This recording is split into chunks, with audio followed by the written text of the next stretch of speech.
आज बाबा आमटे यांची पुण्यतिथी. मानवतेचा एक महान दीप आज आपण स्मरणात ठेवत आहोत.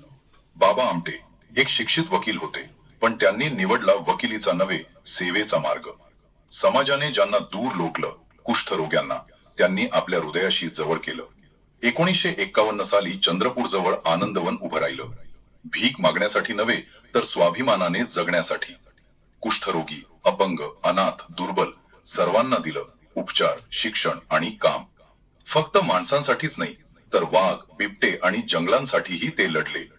नर्मदा बचाव आंदोलनात विस्थापितांच्या हक्कासाठी ते ठामपणे उभे राहिले. त्यांचा संदेश एकच होता, दया नको, न्याय हवा. पद्मश्री, पद्मविभूषण, जगभरचे सन्मान, पण त्यांच्यासाठी सर्वात मोठा पुरस्कार होता सेवा. आज बाबा आमटे आपल्यात नाहीत, पण त्यांचा विचार आजही आपल्याला दिशा देतो. समाज बदलायचा असेल तर आधी स्वतः बदलायला हवं. हीच शिकवण आपल्याला बाबा आमटे देऊन गेले.